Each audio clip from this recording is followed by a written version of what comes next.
नमस्कार दोस्तों, हमारी आज की कहानी है ससुर ने कहा। आज तुम बहू को सुना रही हो, जबकि तुमने तो अपनी सास की सेवा की नहीं। कहानी अच्छी लगे तो चैनल को सब्सक्राइब जरूर करें। कहानी कुछ इस प्रकार है। सिया पूरी रात सोई नहीं, फिर भी सुबह 4 बजे उठकर काम करने में लग गई और पति के लिए टिफ़िन नाश्ता तैयार किया। नाश्ते की टेबल पर सिया सबको नाश्ता परोस रही थी और उसके चेहरे पर थकान साफ नजर आ रही थी। तो उसके पति सुमित ने कहा, सिया नाश्ता करके तुम 1-2 घंटे सो लेना। गुड़िया तब तक अपने दादा दादी के साथ खेल लेगी। सिया की सास सावित्री जी बोली, क्यों, रात को चौकीदारी कर रही थी क्या, जो सुबह सवेरे सोएगी? घर की बहू पूरे दिन सोए अच्छा थोड़ी ना होता है। सुमित बोला, माँ पूरे दिन सोती है क्या सिया? आपको भी पता है गुड़िया रात को उठ उठ कर खेलती है, फिर घंटों बाद सोती है, तो सिया को भी जागना पड़ता है। मेरी सुबह ऑफिस होती है, इसलिए वह मुझे भी नहीं जगाती। इस वजह से उसकी नींद पूरी नहीं हो पाती है, तो थोड़ी देर सुबह सो लेगी तो उसकी भी सेहत ठीक रहेगी। सावित्री जी बोली, बेटा यह तो हर माँ की कहानी है। तुझे क्या लगता है तू ऐसे ही बड़ा हो गया? सिर्फ जन्म देने से अगर कोई माँ बन जाता तो यूं ही नहीं माँ का इतना मान बढ़ पाता। बच्चों को जन्म देने के बाद से उसे अपने सारे सुख सुविधाओं की भी बलि देनी पड़ती है। यूं ही नहीं, सब कहते कि माँ बनना इतना आसान नहीं होता। सुमित बोला, मुझे ऑफिस के लिए देर हो रही है, आपसे मैं शाम को बात करता हूँ। आप जरा 2 घंटे गुड़िया को संभाल लेना। यह बोलकर सुमित टिफ़िन लेकर निकल जाता है। इधर नाश्ता खत्म करके सिया अपने कमरे में सोने चली गई। गुड़िया को दादी के पास बैठाकर सास तो गुस्से से उबल रही थी और बड़बड़ करती हुई राधे श्याम जी से कहती है, यह आजकल की लड़कियां पहले ससुराल आकर पति को अपने वश में करती है और फिर धीरे धीरे पूरे घर को अपनी नौकरी पर लगा देती है। कर भी क्या सकते हैं, जब अपने कोख का जना ही इसके पल्लू से बंध जाए। यह तो फिर भी पराई है। राधे श्याम जी बोले, अरे सावित्री क्यों ऐसी बातें कर रही हो? सालों पहले जब मैं अपनी माँ की बात मानता था और तुम्हारी नहीं, तुम तब भी रोती थी, कहती थी मेरे जैसे श्रवण कुमार से शादी ही नहीं करनी चाहिए थी। पर अब जब तुम्हारा श्रवण कुमार अपनी पत्नी की परवाह कर रहा है तो वह भी तुमसे सहन नहीं हो रहा। सावित्री जी बोली, चुप रहो जी, आपको तो बस मौका चाहिए मेरे खिलाफ बोलने का। पता नहीं मेरी किस्मत इतनी खराब क्यों है। पहले पति परवाह नहीं करता था और अब बेटे को भी परवाह नहीं है। फिर गुड़िया की तरफ देखकर कहती है, तू भी बन जाना अपनी माँ की तरह ड्रामेबाज। राधे श्याम जी बोले, अरे इसे क्यों गलत पट्टी पढ़ा रही हो?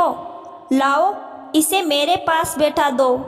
अब 2 घंटे मैं खेलूँगा इसके साथ, ताकि मम्मी अच्छी नीनी कर सके, है ना मेरी लाडो? सावित्री जी मन ही मन सोचती है, पता नहीं ऐसा कौन सा जादू किया है इस सिया ने कि सब इसके ही गुणगान करते रहते हैं। लगभग 2 घंटे बाद सिया उठकर नहा धोकर गुड़िया को लेने सास के कमरे में जाती है तो देखती है पापा जी ने गुड़िया को सुला दिया है।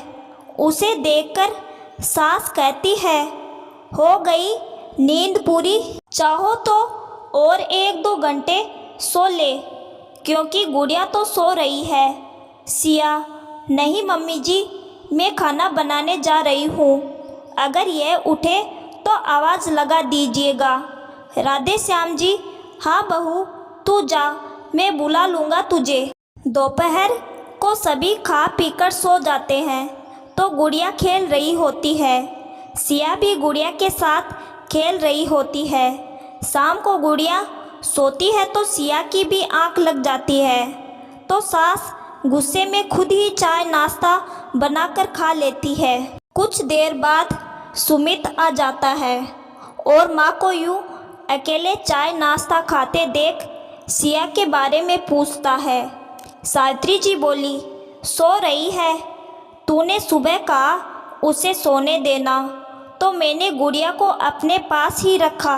अभी दोपहर की सोई घर में बुजुर्ग सास ससुर को भूलकर सो ही रही है। बेटा, अब तो मुझे लगता है मुझे सारे काम फिर से करने की आदत डालनी पड़ेगी। पता नहीं अब खाना भी खुद बनाकर ही खाना पड़े। सुमित कमरे में जाकर देखता है सिया और गुड़िया सो रहे हैं। उसने सिया को धीरे से जगाया और बाहर आने का इशारा किया। सुमित बोला, ये क्या सिया, मानता हूँ तुम्हारी नींद पूरी नहीं होती, पर इसका मतलब यह तो नहीं कि तुम जब तब सो जाओ और माँ को सारे काम करने पड़े। आखिर उनकी भी तो उम्र हो गई है, उन्हें भी तो आराम की ज़रूरत है। सिया बोली, मुझे माफ़ कर दीजिए। पूरी दोपहर खेलने के बाद गुड़िया शाम को सोई और उसे सुलाते सुलाते कब मेरी आंख लग गई कुछ पता ही नहीं चला। सावित्री जी बोली, हाँ पता भी कैसे चलेगा, तुझे तो यह पता जो है कि सास तो है, कर ही लेगी सब कुछ। अरे तेरी सास तो कितनी भली है जो तेरी तकलीफ़ समझती है। अगर मेरी सास होती ना तब तुझे पता चलता।